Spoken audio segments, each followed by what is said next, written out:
Ashamaa harka fuunee hordoftootaa fi kabajamtoota sanyii mootii jira jirtu nagaa keessanii alhamdulillah hordoftoota kiyya hara jechuudha wanta baay'ees nama jiru tokko isinii qabadhee dhufeen isiniin jedha hordoftootaa fi kabajamtoota kiyya inni sunillee maalidha hojjettanii kana dhagahuudhaan duratti jechuudha subscribe gootanii like gootanii share gootanii comment gootanii komanti gizeenan xumure gootanii jechuudha gizeenan haasa'ee geesse innaa hordoftoota kabajamtoota kiyyaa baay'ee dasna jedhe beektanii wanti gaariin gizee hundaa andasuma na jedha wanti nama gammachiisu dhugaa rabbii dubbatuudhaaf jechuudha wallaahi beektanii isin osoo xalaata kiyya ta'e xalaatan qabu yaani garuu alhamdulillah xalaatan qabu rabbiin xalaatan linaan kennin xalaatan qabu xalaatummaan kiyyaa jechuudha yoo gammadu yoo waan bareedaa tokko argate dasna jala jechuudha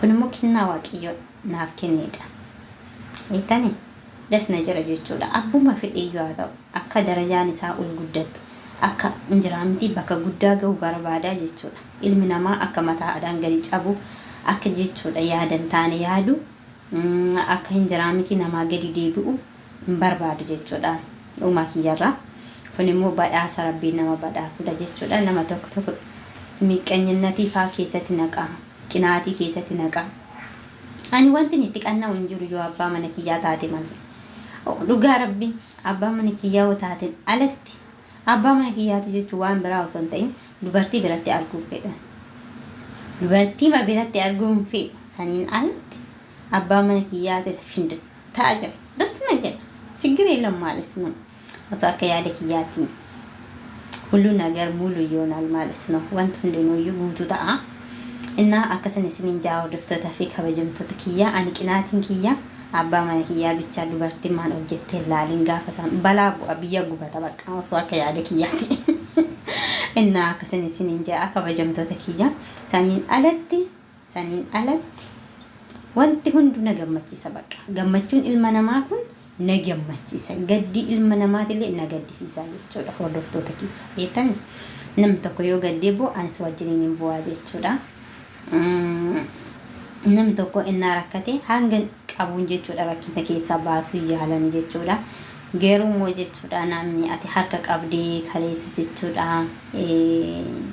injiraamiti bakka gaarii darajaa gaarii irraan ati geessu bormoo damoo jechuudha simattas deebi'ee maqaa si balleessuudhaaf yaadaa jechuudha maqaa si balleessuudhaaf amilee kee gadi qabuudhaaf si'i tana gadi cabsuu barbaada jechuudha namni ati kaleessa harka qabde hordoftoota kee jechuudha namni kaleessa ati harka qabde boru damoo jechuudha si garagaree harka keessa ciniinaa jechuudha maashaallah rabbiin kee jechuudha beektani injiraamti bakka ilma namaa kanaaf waan gaarii akkanan yaaduuf rabbiin na uume jechuudha lapheeti yalee qulqulluu godhee na uume alhamdulillah galanni kan rabbiiti እና ከሰንስንጃ hordoftoota kiyya innaa jechuudha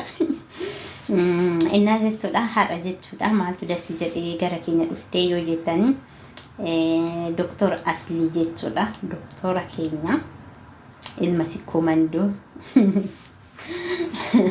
doktora keenya jechuudha ilmoo isaatiin waggaa 13 boodatti wal arge jechuudha waggaa 13 muloo soo waliin argin addaan turan jechuudha abbaa fi ilmoon jechuudha waggaa 13 addaan fagaachuu jechuun baay'ee ulfaataadha jechuudha dhugaa rabbii dubbachuudha baay'ee ulfaataadha jireenya tanatu namaan guunne malee osoo jireenyi si guuttee ilmootii wajjin jiraatte baay'ee dasi jedha jechuudha wanta akka ilmoo hin jiru ilmoon nama gammachiiste ana fi kiyyaalleen dhallee geeruu jechuudha ilmoon nama gammachiiste akkanumatti jechuudha injiraamti namarraa hubachuu danda'a jechuudha injiraamti ilmi namaa jechuudha gammachuu caalu ilmoo argachuudha jechuudha ilmoodhaan dhalatti namni tokko baadoodha qullaadha akka jechuudha jaarikaanii qullaa gizee akkanatti qiqqi godhan iyyuu san argite jaarikaanii bishaan keessa jiru obsa haga feetii yoo rukuttee sagalee siif hin kennu garuu jaarikaanii bishaan keessa hin jirre jechuudha isatti dhageechisa sagaleen isaa xiqqoo ishii yoo lafa dha'iyyuu jechuudha namni ilmoo hin qabne akkasii hordoftoota kabajamtoota kiyya rabbiin ilmoo isiniif haa kennu nuuf haa kennu hunduma keenya jechuudha. Ilmoo kan namaa kennu rabbii tokkicha. Innaa jechuudha doktori keenya kanis jechuudha ilmoo ofii argate. Mashaallah wa tabarakallah wallahi baay'ee dasna jedhe baay'ee tokko jechuudha. Injiraa miti akka waan ofii kiyyaa jechuudha ilmoo tiyya taateetitti dasna jedhe jechuudha. Hordoftoota kiyya jireenya addunyaa tuni kantuudha. Maatii ofiitiin adda nama baasti, haadha ofiitiin adda nama baasti, ilmoo ofiitiin adda nama baasti, haadha manaa ofiitiin adda nama baasti. Wallahi jechuudha jireenya addunyaa iddoo fatanaati. Iddoo fatanaatti fattanamanidha jechuudha. Wallahi baay'ee ulfaatti. Beektan kabbaadidha bakka. Baay'ee ulfaata jechuudha jireenya addunyaa tana. Garuu dammoo jechuudha rabbii keessa yoo gargaarsifattan wanta hundumaa irra darbuu dandeessan, bira gahuu dandeessan, hamaallee, badaallee, gaariillee hunduma jechuudha. Gargaarsa waaqayyootiin jechuudha. Waan hundumaayyuu bira gahuu dandeessan isiniin jedha hordoftoota kiyya. Rabbiin isin haa gargaaru. Rabbiin jechuudha nama jechuudha injiraa miti bakka yaade gahu rabbiin isin haa godhu. Kan isin yaaddan caala dammoo kan rabbiin namaa yaadutu caala rabbiin jechuudha. Waan ofii yaade hunduma isaatiiyyuu isiniif haa godhu, isiniif haa kennuun isiniin jedha hordoftootaaf kabajamtoota kiyya. Akkasii jechuudha har'a jechuudha dasna jedhe baay'ee natti tole jechuudha. Gizee tokko miidiyaan tun jechuudha waan gaariidhaan innaa dhuftu nama gammachiiste, waan badaa oduu fokkataadha yoo dhuftumoo akkasuma nama jibbisiisa jechuudha. Akkasuma innaa hordoftoota kiyya wanti nama gammachiisu hundi isaatiiyyuu baay'ee dasna jedhaana baay'ee natti tola. Wanti nama gaddisiisullee akkasumatti gadda jechuudha. Wanti nama boochisullee yoo jiraate akkasumatti wajjiniin bu'a. Innaa jechuudha wanti hundi isaatiiyyuu beektanii gizee eeggata wanti tokko ta'uudhaaf jechuudha yeroo qaba. Fakkeenyaaf har'uma kana nuuf haa ta'u jenne har'uma jechuudha nuu ta'uu dhabuu danda'a. Har'a akkana goona jenne har'uma kana jechuudha waan san gochuu dhabuu dandeenya. Gizee eeggataa jechuudha. Wanti hunduu gizee eeggata bakka. Hundi isaa gizee eeggata hordoftoota kiyya. Rabbiin dammoo jechuudha gizee sanii akka eenu wanta rabbiin nu razzaqisan jechuudha akka argannu tsalooti warri kun sigdatii akkuma jechuudha amantii keessaniitiin jabaadhatii rabbii keessa karaadha isin jaa hordoftoota kabajamtoota kiyya. Namni kamuu jechuudha karaa jiru irratti isaaf karaadha. Innaa jechuudha kadhannaa keessan godhaa. Warri salaata warri sagadaa warri bakka hundi keessanuu karaa jirtan irratti jabaadha isin jedha. Waaqaafoo jechuudha rabbii keenya duratti jechuudha garaa keenya qulqulluu onnee keenya qulqulluu tanaan yoo kadhanne yoo dhaabbanne jechuudha rabbii nu dhagahaa jechuudha.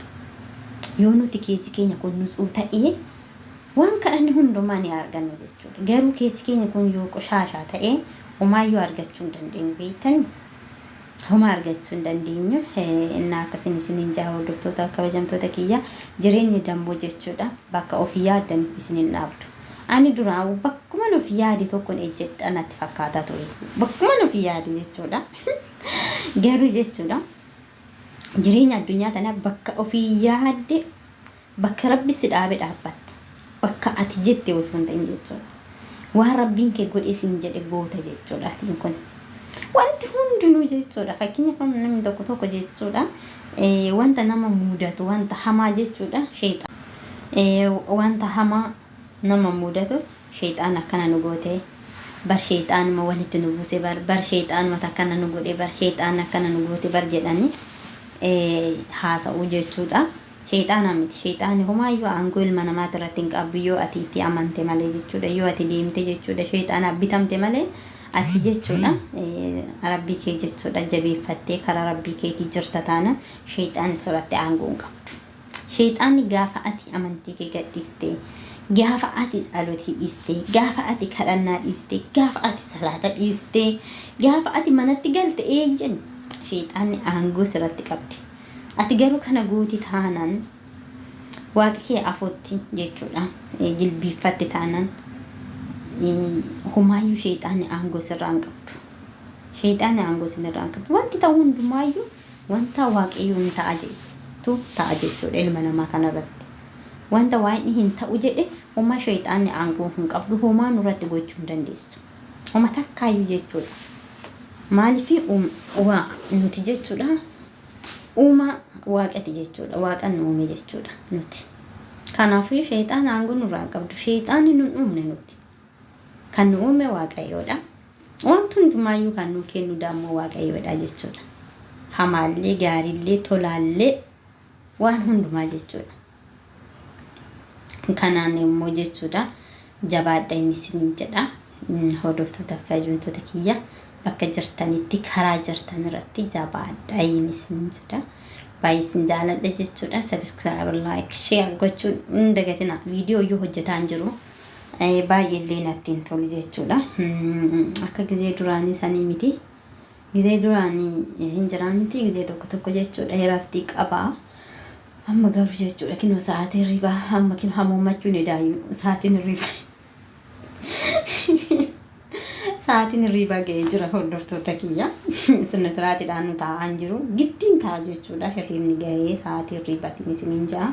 Hordoftoota kabajamtoota kiyya akkan isin irratti hin rafne ija dudunuuffataa hin jiran. Innaan akkasan isiniin ja'a kabajamtoota kiyya. Rabbiin alaafisa waan hundumaa rabbiin nagaan biyya keenyatti nu galchu hunduma keenya iyyuu isiniin jedha. Akkana jechuudha. Rafuunidhaan isiniin jedha. Laasii kiyyatti galee tanan ቪዲዮ ወራባጭራ እንደዛው ነው። ይሄ ይመስላል ማለት ነው። ከነፈካታ ወረቶ ዘኪያ ባይስ እንጃለዳ አንጫላ ደሞ ረቢን ኬስና ጃለቱ ኢስኒን ጸዳ ረመዳን ለገይ ስራ ተባዳ ዝግጁ